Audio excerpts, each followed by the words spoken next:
Hello students, आज बच्चों हम न्यूट्रिशन एंड प्लांट का पार्ट सेकंड लेकर आए हैं आपके सामने। तो बच्चों इस वीडियो में हम किन किन बातों पे ध्यान देंगे। तो बच्चों पहला आपका पार्ट होगा structure of leaf externally, structure of leaf internally, how site of photosynthesis जिसमें हम लोग क्लोरोप्लास्ट की बात करेंगे बच्चों, how do plant obtain CO2 and H2 इसकी भी हम लोग बात करेंगे। ओके बच्चों, ये रहा आपके सामने स्ट्रक्चर लीफ का, आप देख सकते हो बच्चों। तो बेटा लीफ में देखिएगा कि ये जो चीज़ है इसे बच्चों हम बोलते हैं स्टेम, तना होता है ये। और बच्चों ये एक पत्ती है और पत्ती इस स्टेम से इस पोर्शन से कनेक्ट है। तो बच्चों इस चीज़ को हम बोलते हैं पिटियोल। और बच्चे ये पिटियोल जो है वो स्टेम में इस पॉइंट पे कनेक्ट है बच्चों। तो इसे बोलते हैं नोड, या बच्चों इसे हम बोल देते हैं लीफ बेस। लीफ बेस बच्चों ध्यान दीजिए आगे, ये जो आपकी पत्ती के अंदर ये जो आपके सामने एक स्टिक टाइप की होती है बच्चों, इसे हम लोग बोलते हैं प्राइमरी बीन। इसे बोलते हैं हम लोग प्राइमरी बीन। और बच्चों आप देख सकते हो इस प्राइमरी बीन से कुछ निकल रही हैं, छोटी छोटी निकल रही हैं, लंबी लंबी। तो बच्चों इस पूरी लंबी चीज़ को क्या बोलते हैं बच्चों, इसे बोलते हैं सेकेंडरी बीन। Secondary been. और बच्चों ये जो पतली पतली हैं इनसे भी कुछ निकलती हैं पतली पतली बच्चों, तो इन्हें क्या बोलते हैं, इन्हें बोलते हैं बीनलेट्स। बीनलेट्स बोलते हैं, बीनलेट्स। ओके।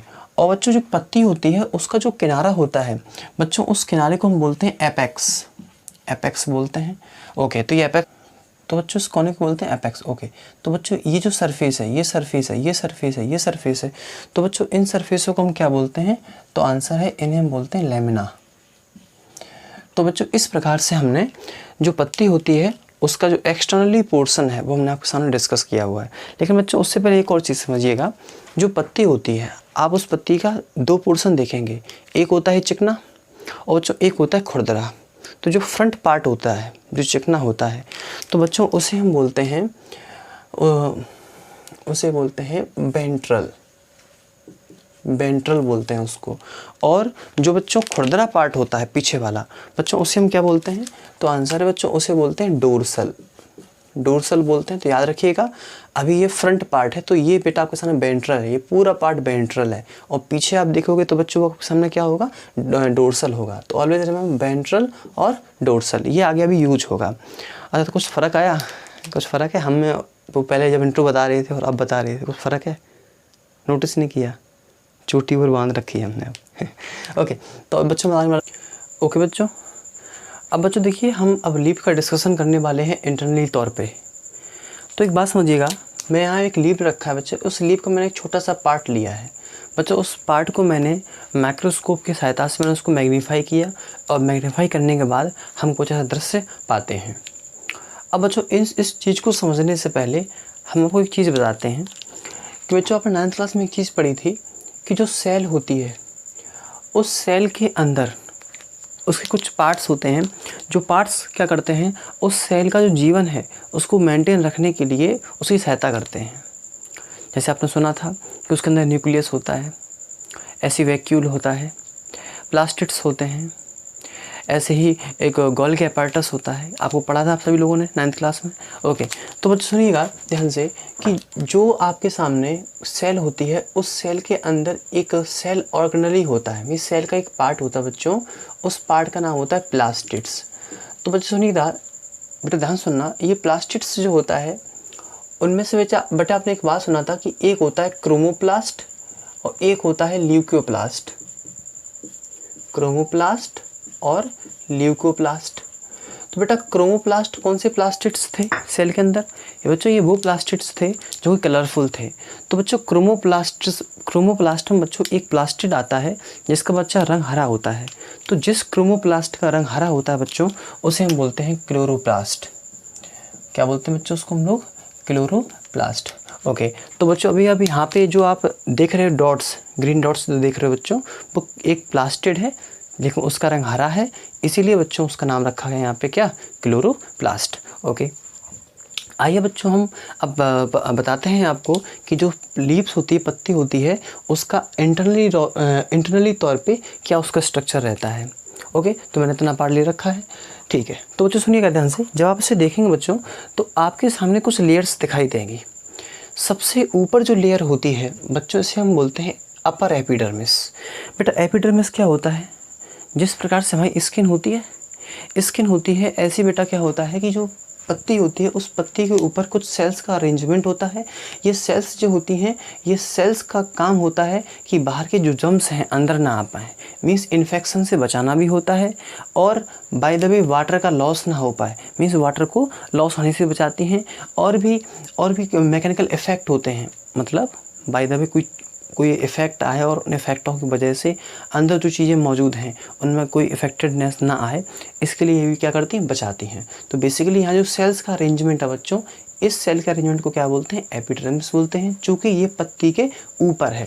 पत्ती जैसे रखी, मान लो जैसे ये पत्ती है, तो पत्ती का जो ऊपर वाला पार्ट है उसे बोलते हैं अपर एपिडर्मिस, और ऐसा ही नीचे पार्ट होता है बच्चों तो उसे बोलते हैं लोअर एपिडर्मिस। तो यहाँ सेल्स का अरेंजमेंट होता है। लेकिन बच्चों ऊपर पत्ती और नीचे पत्ती में कुछ फ़र्क होता है। बेटा फ़र्क इस बात का होता है कि जो पत्ती होती है उसके ऊपर हम क्या देखते हैं कि एपिडर्मिस के ऊपर एक और लेयर होती है। बच्चों ये जो लेयर होती है बच्चों, इस लेयर को हम बोलते हैं क्यूटिकल। एक्चुअल ये लेयर जो होती है वैक्सी होती है, मोम जैसी होती है, जो कि बहुत ज़्यादा चिकनी होती है। इसकी वजह से क्या होता है कि अंदर पत्ती के अंदर जो पानी स्टोर रखा होगा, आपको पता है कि पत्ती में खाना बनता है, फोटोसिंथेसिस होती है, और फोटोसिंथेसिस के लिए क्या चाहिए होता है? रॉ मटेरियल्स चाहिए होता है। तो रॉ मटेरियल्स में पानी भी होता है। तो पानी पत्ती के अंदर आया और पत्ती से वो पानी बाहर ना चला जाए, एवापोरेशन उसका ना हो, इसके लिए यहाँ पे क्यूटिकल उसको बचाती है। ओके, तो ये पार्ट हो गया। अब बच्चे सुनो, उसके जस्ट नीचे एक और लेयर होती है, सेल्स की लेयर होती है। यहाँ बेटा खास बात ये होती है, यहाँ जो लेयर होती हैं बेटा, इनका अरेंजमेंट जो होता है सिलिंड्रिकल रूप में होता है। यहाँ जो सेल्स हैं वो सिलिंड्रिकल रूप में होती हैं, बॉक्स के रूप में होती हैं। तो यहाँ सेल्स बॉक्स के रूप में होने की वजह से, मीन्स गोल गोल बॉक्स के होने की वजह से, इस लेयर का नाम क्या रखा गया? Palisade layer. यहाँ ई और लगेगा, पैलिसेड लेयर। बेटा पैलिसेड का मतलब ही क्या होता है? बॉक्स। तो यहाँ लेयर में सेल्स कैसी हैं? बॉक्स के तरीके से, तो पैलिसेड लेयर। ओके, अब बच्चे सुनिएगा, नीचे जस्ट हम क्या देखते हैं? नीचे भी सेल्स का अरेंजमेंट है। बस बेटा फ़र्क यहाँ पे थोड़ा सा ये है कि पैलिसेड में सेल्स जो थी वो कॉम्पैक्ट थी, मतलब पैलिसेड में जो लेयर थी वो जैम पैक्ड थी, बिल्कुल टाइटेंड थी, बिल्कुल भी स्पेस नहीं था। लेकिन नीचे वाली में क्या होता है? वहाँ स्पेस भी होता है। तो बेटा यहाँ स्पेस है तो एक तरीके से ढीली ढाली है। यहाँ पे सेल्स, मीन्स इस लेयर में सेल्स एक तरीके से ढीली ढाली है। तो बच्चों इसका नाम क्या रखा गया? Spongy layer. स्पॉन्जी लेयर आपकी ये होती है। अच्छा बच्चों, ये ढील ढाली क्यों होती है? यहाँ पे स्पेसेस क्यों होते हैं? तो बताऊँ, आपको पता है कि आपकी जो पत्ती होती है वो CO2 लेता है, वाटर लेता है। अभी वो CO2 वाटर कहीं तो रखा जाएगा, कहीं तो स्पेस दिया जाएगा उन्हें रखने के लिए। तो बेटा स्पॉन्जी लेयर में क्या होता है, वहाँ पे हम देते हैं उसको स्पेस, ताकि वहाँ पे CO2 और वाटर रखा जा सके। ओके, तो बच्चों उसके नीचे तुरंत फिर क्या, एक लोअर एपिडर्मिस है। ठीक है, ओके बच्चों, फिर एपिडर्मिस अपर में और लोअर में कुछ डिफरेंस होता है बच्चों। क्या डिफरेंस होता है बच्चों? डिफरेंस ये होता है कि अपर एपिडर्मिस में क्यूटिकल होती है लेकिन लोअर एपिडर्मिस में नहीं होती है। दूसरा बच्चों क्या होता है कि अपर एपिडर्मिस में बहुत ही कम जगह पर होल मौजूद होते हैं, लेकिन लोअर एपिडर्मिस में बहुत जगह पर होल मौजूद होंगे, छेद मौजूद होंगे। जैसे आप देख सकते हो बच्चों, ये अलग पार्ट और ये अलग पार्ट, यहाँ ये देखो ये छेद है ये वाला। तो बच्चों ये छेद मौजूद होते हैं लोअर एपिडर्मिस में, जितने भी छेद यहाँ मौजूद होंगे आगे चल के, उन्हें बच्चों हर एक छेद को हम स्टोमा बोलते हैं। क्या बोलते हैं? स्टोमा। और जब कई सारे छेद इकट्ठे होते हैं तो उन सबको हम बोलते हैं स्टोमेटा। आपने सुना भी होगा शायद।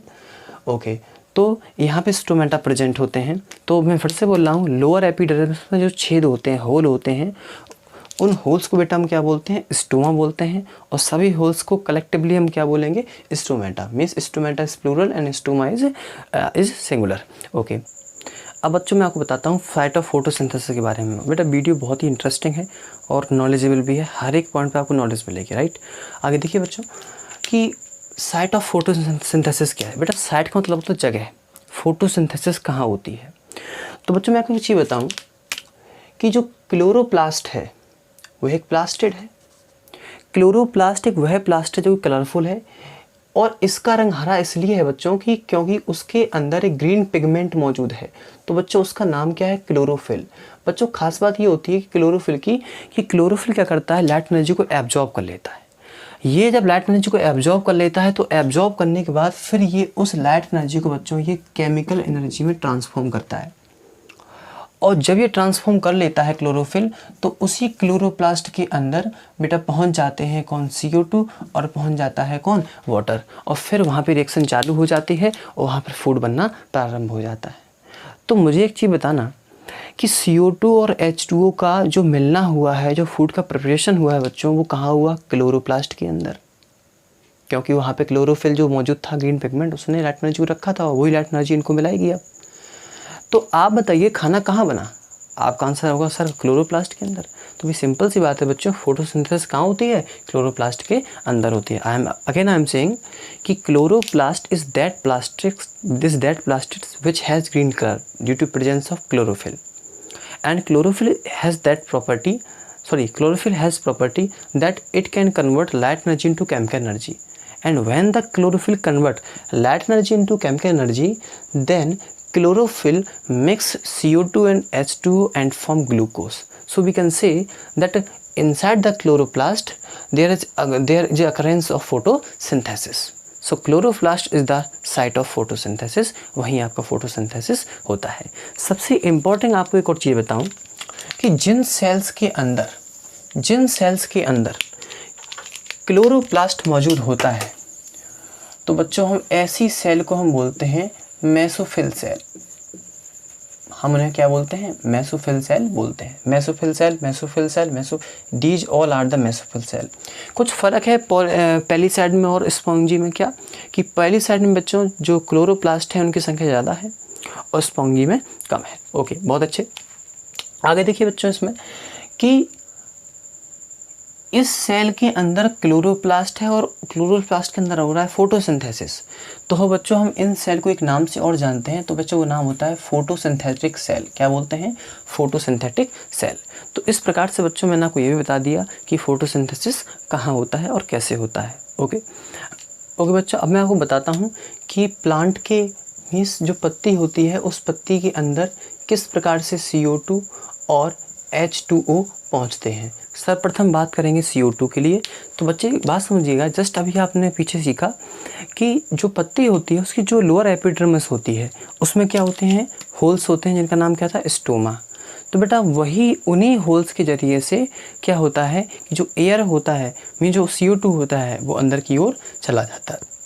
समझ आप पा रहा है कि नहीं आ रहा है? अच्छा, अब मैं आपको बताऊँ ये जो होल है स्टोमा, बेटा इस होल की खास बात क्या होती है कि बेटा इस होल के सराउंडिंग में 2 सेल होती हैं। बेटा वो सेल कुछ इस प्रकार से होती हैं कि वो चाहे अगर पत्ती ये चाहेगी कि अंदर CO2 पहुंचनी चाहिए, तो वो सेल वो परमिशन दे देगी CO2 को चले जाओ अंदर। और बाय द वे पत्ती नहीं चाहती है, पर्याप्त मात्रा में CO2 मौजूद है, तो वो सेल वहाँ CO2 को अंदर नहीं जाने देंगी। तो एक्चुअल में वहाँ जो सेल्स मौजूद हैं उस छेद के आसपास जो सेल्स मौजूद हैं वो एक्चुअल एक तरीके से गार्ड का काम कर रही हैं, रक्षा का काम कर रही हैं कि ज़रूरत होगी तो वहाँ भेजेंगे, अन्यथा नहीं भेजेंगे। तो हम कहते हैं बच्चों स्टोमा के सराउंडिंग में जो सेल्स होती हैं बच्चों उन सेल्स को बोलते हैं गार्ड सेल। तो बच्चों ये 2 सेल्स कौन सी हैं? गार्ड सेल हैं। अब बच्चों खास बात ये होती है कि जो गार्ड सेल जो होती हैं वो किस प्रकार से इस स्टोमा का ओपनिंग और क्लोजिंग करती हैं। मतलब जो स्टोमेटास होते हैं कई सारे जो बच्चों स्टोमेटास होते हैं उन स्टोमेटास की ओपनिंग और क्लोजिंग गार्ड सेल कैसे करते हैं? फिर से बात सुन लो। CO2 का एंटरिंग और फोटोसिंथेसिस में बनने वाली ऑक्सीजन जो कि वेस्ट होती है उसका निकलना, उसका बाहर निकलना और CO2 का अंदर जाना इन्हीं स्टोमा के ज़रिए से होता है। पहली बात। अब कैसे होता है? हाउ? तो बेटा उसका आंसर यहाँ पर ये है कि गार्ड सेल उनकी एंट्री करवाती हैं। कैसे करवाती हैं बेटा? तो उसका आंसर यहाँ पर ये है कि जब पत्ती को ज़रूरत होती है कि वहाँ पे CO2 पहुँचना चाहिए, तो बच्चों क्या होता है कि पत्ती क्या करती है कि उन गार्ड सेल के अंदर पानी भरने लगती है। तो बच्चों जब वो गार्ड सेल के अंदर पानी भरने लगता है तो क्या होता है? गार्ड सेल के अंदर एक प्रेशर डेवलप होता है। वह प्रेशर क्या करता है? वह प्रेशर सेल मेम्ब्रेन को, ये जो है ये चीज़, ये इसे सेल मेम्ब्रेन बोलेंगे। तो बेटा क्या होता है कि पानी जो बढ़ने लगता है तो पानी इधर की ओर फैलने लगता है। फैलने से क्या होता है कि मेम्ब्रेन जो होती है एक साइड की ओवल शेप में आने लगती है, जिससे क्या होता है कि पहले गार्ड सेल आपकी इस प्रकार से थी, जैसे ही वहाँ पत्ती में पानी जैसे ही गार्ड सेल में पानी भरने लगा तो हम क्या देखते हैं कि वो इस प्रकार से एक प्रेशर होता है जिसका नाम होता है टर्गर प्रेशर। यहाँ जो प्रेशर लगता है बच्चों से क्या बोलते हैं, टर्गर प्रेशर। पानी भरने से प्रेशर होता है टर्गर प्रेशर। वह टर्गर प्रेशर क्या करता है, उस गार्ड सेल को बेंड करने लगता है और हम पाते हैं कि वहाँ पे एक ओपनिंग बन जाती है। तो ये जो चीज़ बन गई है ये तब बनी है जब गार्ड सेल में पानी भर चुका है और ट्रिगर प्रेशर की वजह से वो इस प्रकार से ओपन हो चुकी हैं। तो बच्चों जैसे ही वहाँ पे होल बन चुका है तो सिंपल सी बात है कि अंदर CO2 कमी है तो वहाँ पे कंसंट्रेशन लो है और बाहर CO2 ज़्यादा है एटमॉस्फेयर में, तो ऑटोमेटिक यहाँ से अंदर की ओर चली जाएगी। तो इस प्रकार से एंट्री होती है। और बाय द वे अंदर ज़रूरत नहीं है तो गार्ड सेल को बंद करना, गार्ड सेल उनको अंदर जाने नहीं देगा। आप गार्ड सेल कैसे नहीं जाने देता है CO2 को अंदर? तो बेटा उसका आंसर यहाँ पर ये है, जब पत्ती को पता लगता है कि हमारे अंदर जितना CO2 पहुँचना चाहिए उतना पहुँच चुका है तो बच्चों क्या करता है पत्ती, बेटा पत्ती क्या करती है, जो गार्ड सेल होती हैं उनके अंदर जो पानी भर चुका है ट्रिगर प्रेशर से, बेटा वो पानी निकालने लगती हैं। जब पानी निकालने लगती है तो वो क्या होता है, ये फिर से गार्ड सेल सिकुड़ने लगती हैं और फ्लैटेंड हो जाती हैं और हम पाते हैं कि उनका स्ट्रक्चर को ऐसा बन जाता है। आप देख सकते हो कि यहाँ पे ओपनिंग के दौरान यहाँ पे होल बन चुका था बच्चों, अब यहाँ कोई भी होल नहीं है, अर्थात अब लीफ के अंदर कोई भी एयर नहीं जाएगी। तो बच्चों आपने समझा कि इस प्रकार से CO2 का और ऑक्सीजन का बाहर आना जाना होता है। अगर बाय द वे ऑक्सीजन अंदर बन चुकी है, बहुत ज़्यादा है, तो गार्ड सेल खुल जाएंगी, ऑक्सीजन बाहर निकल जाएगा वेस्ट, और बाय द वे CO2 की आवश्यकता है तो गार्ड सेल फिर खुल जाएंगे, अंदर पहुंच जाएगा। इस प्रकार से वाइस वर्सा होता रहता है। ओके, तो बच्चों इस प्रकार से मैंने आपको बताया कि CO2 कैसे पहुंचता है पत्ती के अंदर। आप देख सकते हो गार्ड सेल के पास भी कौन है, क्लोरोप्लास्ट है, तो गार्ड सेल में भी क्या होता है, फोटोसिंथेसिस होती है, नहीं होते हैं। अब मैं आपको बताता हूँ बेटा आपको पत्ती तक पानी कैसे पहुँचता है। बच्चों मैं आपको बताऊँ कि जो पेड़ होता है, जो प्लांट होता है बच्चों, बेटा उस प्लांट में क्या होती हैं, कुछ टिश्यू होती हैं जो कि उन सेल से मिलकर बनी जो कि मर चुकी हैं, डेड सेल से मिलकर बनी होती हैं। तो बच्चों ऐसी जो टिश्यू होती है बच्चों, उस टिश्यू का नाम होता है जाइलम।